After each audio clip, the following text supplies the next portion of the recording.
बिस्मिल्लाहिर्रहमानिर्रहीम, अस्सलाम वालेकुम। आप सभी को खुशामदीद। मैं हूं सलमान मिर्ज़ा और अपने नए YouTube channel Salman Mirza studio में आप सभी को खुशामदीद कहता हूं, इस दुआ के साथ कि आप जहां हों खैर वाफियत से हों, सेहतमंद हों, तंदुरुस्त हों। और ये वीडियो देखने के लिए आपने अपना कीमती वक्त निकाला है हुजूर वाला।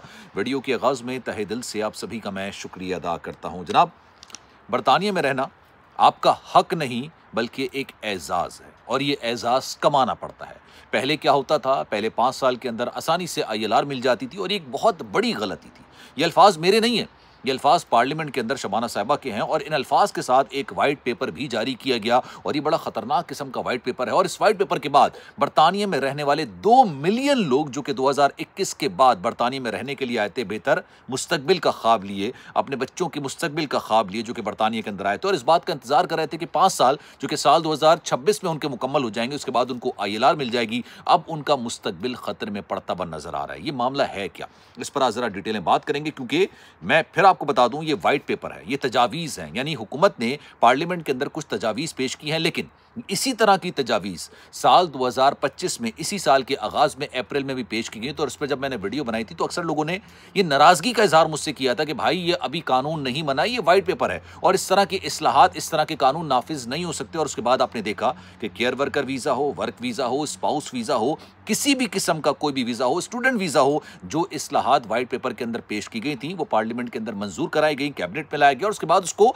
कानून की शक्ल इख्तियार कर गई। जब वाइट पेपर जारी किया जाता है, जब इस्लाहात लाई जाती हैं, तो ये याद रखिएगा कि 90% उन पर अमल करा जाता है, हुकूमत उन पर अमल कराती है। वरना खुद सोचिए कि एक वाइट पेपर जारी करने का, इस्लाहात लाने का मकसद क्या हो सकता है। अब किस तरीके से 2 मिलियन लोगों का मुस्तकबिल खतरे में है, आज की वीडियो में इस पर जरा डिटेल में बात करेंगे और आपने कमेंट सेक्शन में अपनी राय का इज़हार जरूर करना है। जनाब, हुआ ये सब कुछ पता है क्यों हो रहा है? सबसे पहले मैं आपको ये बता दूं क्यों हो रहा है, क्योंकि जनाब जो 2029 में वजीर आजम बनने या हुकूमत बनाने का ख्वाब लेके बैठे हुए हैं, उन्होंने कुछ तजावीज़ पहले से ही दे दी। ऑब्वियसली जो तजावीज़ दी हैं वो बाय बॉन्ड ब्रिटिशर्स जो हैं, जो बरतानिया में पैदा होने वाले बरतानवी शहरी हैं, उनको बड़ी समझ आई। उनको समझ आया कि जनाब ये आईएलआर वाला चक्कर ख़त्म किया जाए। 5 साल में ईजिली आईएलआर मिल जाता था, जो भी आता था उसको 5 साल में ईजिली आईएलआर मिल जाता था और फिर वो सिटीजनशिप की तरफ चला जाता था। तो जाहिर सी बात है, जो मौजूदा हुकूमत है, लेबर हुकूमत, उनको भी इस्लाहात लेकर आनी थी। अब कल जो जज्बाती तकरीर की गई है पार्लियामेंट के अंदर, उसके साथ जो वाइट पेपर जारी किया गया, अब मैं आपको बता दूं बेसिकली जो आदाद शुमार उस तकरीर के अंदर बयान किए गए वो ये हैं कि साल 2021 के बाद से तकरीबन 2 मिलियन लोग, 2 मिलियन एक बहुत बड़ी तादाद होती है, 20 लाख के करीब लोग बरतानिया में आए थे और ये ज्यादातर वो लोग थे जिनके पास केयर वर्कर वीजा था और जिनके पास वर्क वीजा था। वर्क वीजा और केयर वर्कर वीजा। अच्छा, मैं आपको बता दूं केयर वर्कर वीजा का 2028 के बाद से वजूद खत्म हो जाएगा।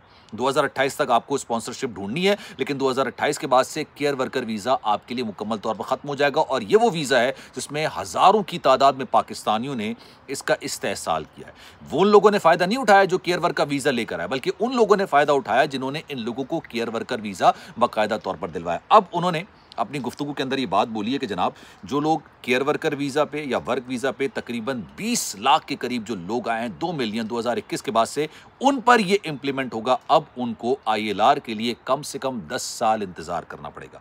ये वो लोग हैं जो कि इस उम्मीद के साथ बैठे थे कि भाई 4 साल तुम्हारे मुकम्मल हो चुके हैं 2025 के अंदर, 2026 के अंदर 5वां साल हो जाएगा और उसके बाद हमें अल्लाह अल्लाह खैर से अल्लाह आईएलआर मिल जाएगी। लेकिन कल ये तजावीज़ दी गई हैं और मैं फिर आपसे ये कह रहा हूँ, ये वाइट पेपर है, तजावीज़ हैं, लेकिन यही तजावीज़ इसी तरह की जो अब इम्प्लीमेंटेशन कर दी गई है कानून की, इनकी तजावीज़ वाइट पेपर अप्रैल में जारी किया गया था और उसके बाद वो कानून बन गया।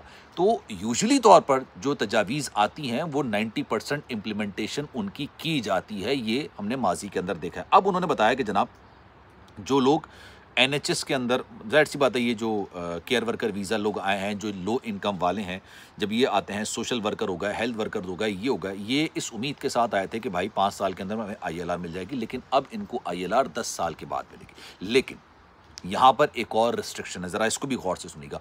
अगर आपने एक दिन भी हुकूमत के किसी बेनिफिट को एंजॉय किया है, किसी एक दिन भी, अगर आपने एक दिन के लिए भी हुकूमत का बेनिफिट लिया है, तो ये आईएलआर आपको बढ़ के 20 साल हो जाएगा। मतलब मैं सिटीजनशिप की तो बात ही नहीं कर रहा ना, अभी तो हम बरतानवी सिटीजनशिप पे तो आ ही नहीं रहे हैं, अभी हम सिर्फ बात कर रहे हैं आईएलआर की। मतलब अगर आपने एक भी दिन हुकूमत की तरफ से कोई भी बेनिफिट अवेल किया है, एंजॉय किया है, तो आपका ये ILR 10 साल के बजाय 20 साल हो जाएगा। Again I am mentioning it कि भाई ये तजावीज़ है, ये वाइट पेपर जारी किया गया है। अभी कितनी हद तक इम्प्लीमेंटेशन होता है, किस हद तक इस पर इम्प्लीमेंटेशन होता है, ये तो आने वाला वक्त बताएगा। लेकिन माजी ये बताता है, पास्ट ये बताता है कि जनाब जितनी तजावीज़ पेश की जाती हैं 90% से ज़्यादा उस पर अमल दरामद कर दिया जाता है। साथ साथ अब कुछ ऐसी चीज़ें हैं जिसमें उन्होंने कह दिया कि यार ये मामला अब मुकम्मल तौर पर ख़त्म हो जाएगा। मतलब किसी की भाई ILR उनको नहीं मिलेगी, चाहे वो घरेलू तशद्दुद में मुलविस पाया गया हो, क्योंकि कुछ कवानीन उन्होंने ऐसे बना दिए, इतने सख्त कर दिए, इतनी मुश्किलात कर दी हैं, और वो मेरी नज़र में सही किए यार। कुछ लोग होते हैं पाकिस्तान से उठकर आते हैं, उनके अंदर पाकिस्तान के अंदर ना घर के अंदर एक अजीब किस्म का माहौल होता है। उस घर के अंदर जो है ना ख़वातीन पर जुल्म व तशद्दुद वो अपना जायज़ हक तसव्वुर कर रहे होते हैं। औरत पर हाथ उठाना, घर वालों पर, बच्चों पर, वो तसव्वुर कर रहे होते हैं। और फिर जब वो बरतानिया उठकर आते हैं तो वही कल्चर, वही सोच, वो तमाम चीज़ें लेकर आ जाते हैं। नहीं भाई, ऐसा नहीं होता। अगर आप किसी किस्म के घरेलू तशद्दुद में मुलविस पाए गए तो आप समझ लीजिए ILR मिलना तो दूर की बात है, होगा तो भी कैंसिल हो जाएगा। ये मेरी राय है, मैं आपको ये बता रहा हूँ। और इस चीज़ को उन्होंने बाकायदा तौर पर मेंशन कर दिया है, उसको उन्होंने बता दिया कि ये ऐसा होगा, ऐसा नहीं है कि नहीं होगा। इस चीज़ को आप माइनस कर दें तो जनाब 2 मिलियन लोग हैं जो कि NHS की रीढ़ की हड्डी तसव्वुर, क्योंकि जो लोग ये आए थे वो ज़्यादातर NHS में काम कर रहे थे, उनके हॉस्पिटल्स में यहाँ पर काम कर रहे थे, सर्कल में काम कर रहे थे। लो इनकम भी होती है, दीगर भी मामलात होते हैं। लेकिन आपको पता है, मैं केयर वर्कर वीज़े के बारे में एक नहीं कई बार बात कर चुका हूँ। अक्सर लोग नाराज़ भी हो रहे थे, कह रहे थे नहीं जनाब ऐसा नहीं है। बिल्कुल ऐसा ही, ये बहुत अच्छा वीज़ा था फैमिली के साथ, बच्चों के साथ। लेकिन यार ये वीज़ा मुश्किल से पाकिस्तानी रुपीज़ आप मिलाएंगे ना तो 5-7 बहुत हुआ, मैं दिल खोल की बात करूं 10 लाख में मिल जाता था तमाम लोगों को। 5 साल के लिए, 3 साल के लिए, दोनों की अलग अलग फीस थी, मिल जाता था, ईजिली मिल जाता था। लेकिन यार इसको करोड़ करोड़, सवा करोड़, 1.5 करोड़ में पाकिस्तान के अंदर बेचा गया। लोगों ने ख़रीदा, जिनका तिब से शोबे से ताल्लुक़ नहीं था वो आए, उनको और पेपर में उनको जॉब दिखाई गई। जब पहुँचे तो पता चला भाई वो जॉब ही नहीं है। मतलब ये तो वो वीज़ा था जिसका तबीयत के साथ इस्तेहसाल किया गया। और मैंने आपको पहले ही बता दिया था कि जनाब ये 2028 के अंदर इसका वजूद ख़त्म हो जाएगा।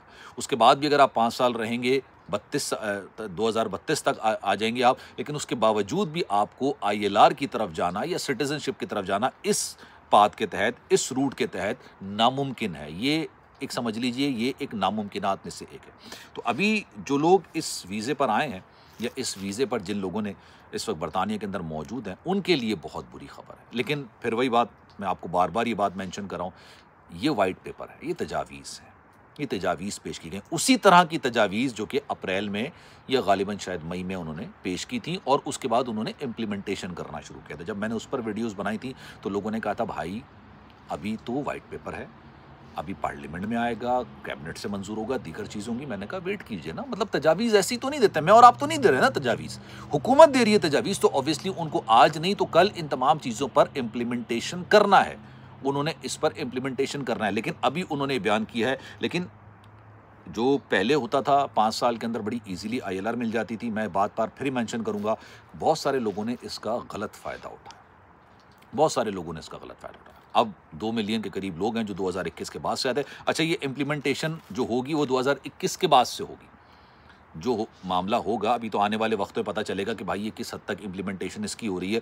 लेकिन अगर इसकी इम्प्लीमेंटेशन होनी हुई तो ये याद रखिएगा 1-1.5 महीने के अंदर इसकी इम्प्लीमेंटेशन कर देंगे, क्योंकि बहुत सारे लोग ऐसे हैं जो 2021 में है, 2025 चल रहा है, 4 साल तो हो गए, अब अगले साल भाई उनको ILR वो एप्लीकेबल हो जाएंगे उसके लिए। लेकिन अगर कानून तब्दील हो जाता है, कानून बदल जाता है, तो समझ लें फिर सब कुछ बदल गया, ईच एंड एवरीथिंग बदल गया। तो इस वक्त वाकई में चीज़ें, क्योंकि बरतानिया के अंदर लोग बात तो ये कर रहे हैं कि यार लग ऐसा रहा है कि भाई सबसे बड़ा मसला इस वक्त कुछ भी नहीं है, सिर्फ इमिग्रेशन, सिर्फ इमिग्रेशन। और उन्होंने कहा भाई हमने तो रोकना है। और ये बताया गया था कि हर साल तकरीबन 1 लाख, 1.5 लाख या 2 लाख के करीब लोग आ रहे होते हैं। ये बहुत बड़ा फिगर है, कानूनी, गैर कानूनी, यानी कश्तियों के ज़रिए भी आ रहे होते हैं, वीज़ा लेके भी आ रहे होते हैं, कंटेनर में छुप के भी आ रहे होते हैं, जिसे आप कहते हैं कि डंकी लगाना, इन तमाम चीज़ों से आ रहे होते हैं। तो सबसे पहले उन्होंने कर दिया भाई इन तमाम चीज़ों को तो आपने ख़त्म करना है। और ये 2029 तक मेरा अपना ज़ाती नज़रिया है कि बहुत हद तक इलीगल तो ख़त्म हुआ। इलीगल के लिए तो उन्होंने कह दिया भाई कुछ भी नहीं, सियासी पनाह की दरख्वास्त नहीं, है ही नहीं, कुछ भी नहीं है। अगर जिनके लिए होगी भी, उनको भी सिर्फ 2.5 साल का टाइम दिया जाएगा बरतानी में रहने का, उसके बाद उनके केस को दोबारा रिन्यू किया जाएगा। तो दीज आर द चेंजेस, जो चेंजेस आ रही हैं। मेरी कोशिश होती है कि मैं एक एक करके आपके सामने चीज़ों को रखूँ, आपको बयान करूँ, और मेरा सिर्फ और सिर्फ मकसद इन्फॉर्मेशन देना होता है, आपको बयान करना होता है चीज़ें, कि भाई एक अवेयरनेस फैलाना है, आपसे डिस्कस करना होता है। इसके अलावा मेरा कोई मकसद नहीं होता। ख्याल रखिएगा अपना। इंशाल्लाह अगली वीडियो में आपसे फिर मुलाकात होगी। अल्लाह हाफ़िज़।